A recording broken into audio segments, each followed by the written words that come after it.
How's it going, everybody? My name is Kip, and you are watching America Bumper to Bumper. Today we're back with video number 2 from the Spring Auto Show at the Saratoga Automobile Museum. Sit back and enjoy. Vroom vroom.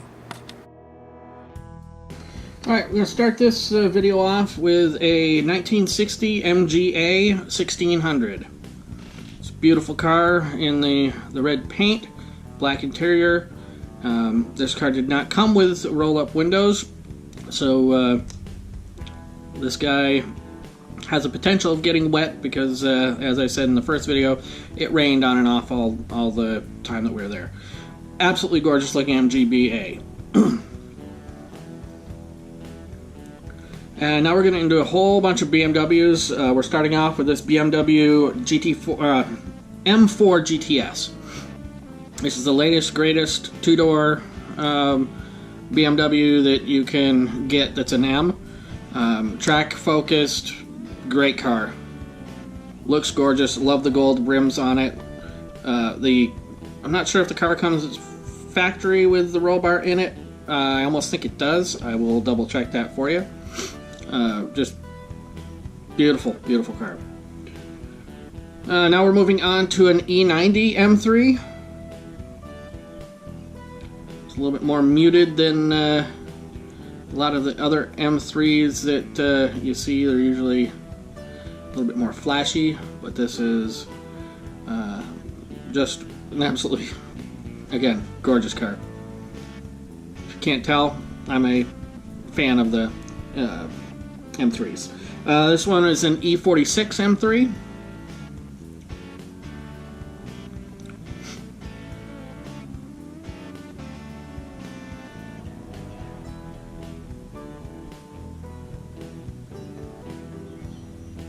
Another absolutely gorgeous car. And this is an E36 M3. This color scheme denotes, and the features on it denotes that it could be a lightweight M3. If this is a pretty rare car. They only made 125. They speculate, they're not 100% sure. So if this is an actual lightweight M3, it is a really, really rare car. Fortunately, you can't see well inside there. And even if it's not an actual lightweight, it's a gorgeous car. And here's the car that started it all off for the M3 name. This is an E30 M3. This car was built by BMW so that they could race it against the Mercedes rally car of the time. I can't remember the name of it. We've seen it in previous videos. I actually put a link in somewhere in here to the video with the BMW in it. Or sorry, Mercedes. Now we're moving on. 1936 Ford Tudor. Got a flathead V8 sitting underneath that hood. And here we give a little bit more information. Model 68 slantback, whopping 85 horsepower, which in 36 was actually quite a lot.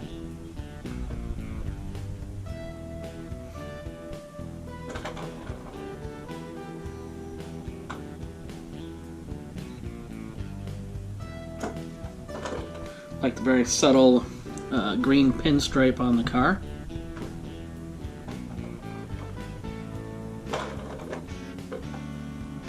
(1970) Olds 442 convertible,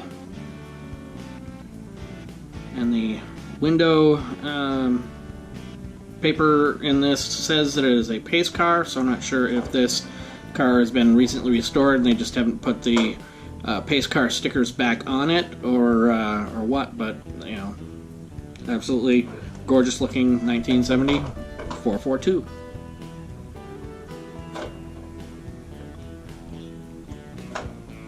Like how they did the hood, you know, rather than hood pins, they've got those, you know, hood latches, I would say.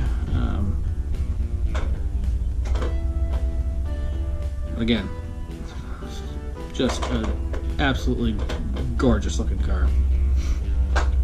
Now we're looking at this oddity. This is a 1960 BMW Isetta.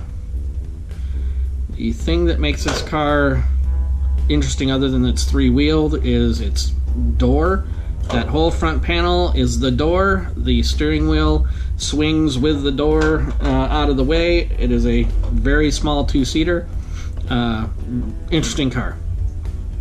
Now we're walking over to another 70 Olds. This one is the Cutlass.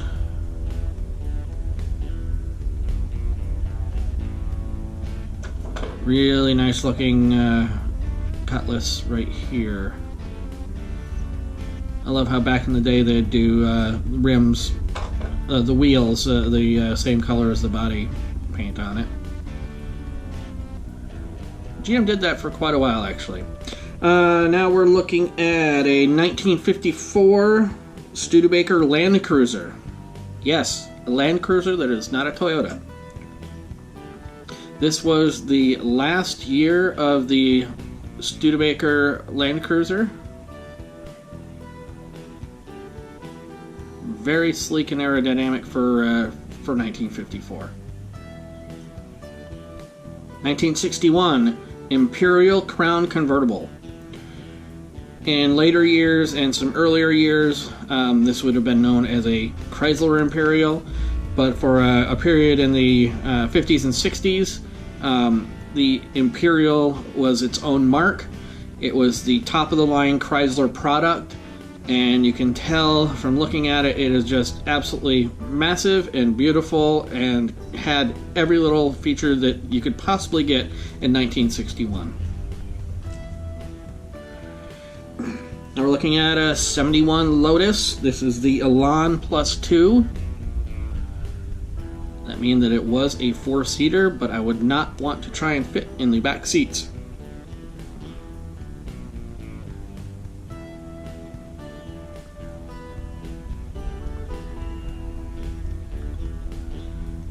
Kind of an interesting looking car with the headlights up. Looks much more beautiful with it down. 1987 Pontiac Fiero. Now the interesting thing with this car is the fact that it has T-tops. I talked to the owner. Apparently, see that little mark right there? That company was the one who took the cars. It was a dealer option to get T-tops on cars earlier than 88. 88 was when you could get them from the factory with, T-tops. So dealers could send off the cars to this particular company, have T-tops put in, which this gentleman did with this 87 Fiero. 1956 Chevy Bel Air convertible. Love the peach, I'll call it peach, paint on this.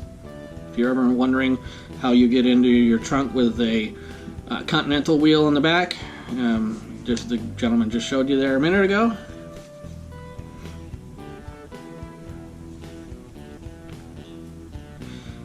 '83 Toyota Supra.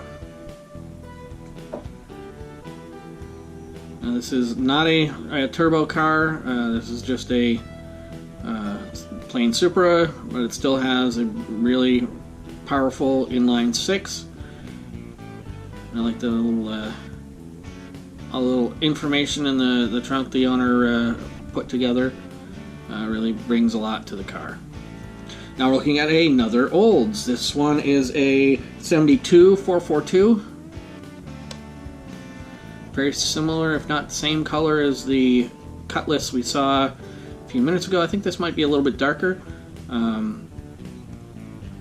But again, absolutely stunning 442. This is a late second gen Z28 Camaro. Not 100% sure the year. This body style was made up until 81. So it could be anything from, 77 to 81. Again, colored rims, really cool. 53 Buick Special. I love how they left the car as original. The patina on the roof, the rust, if you want to call it. It is rust, but it's just really nice looking, all original two-door Buick.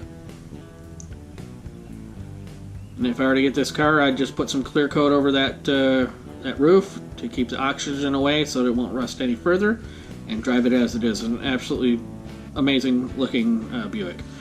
1964 Chevy El Camino.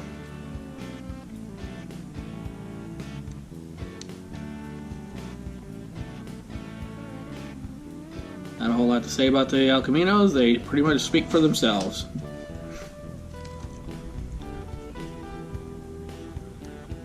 A 1958 Chevy Brookwood wagon.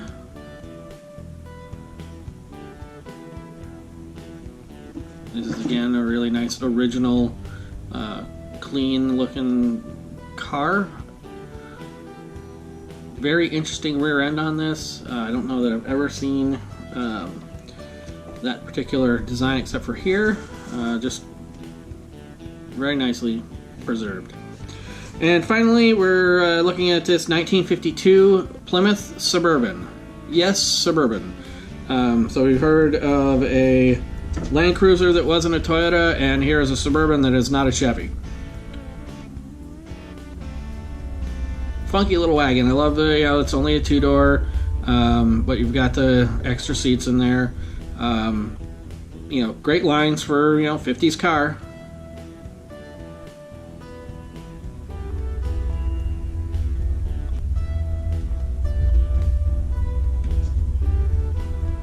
So great that people preserve these cars. That's for sure.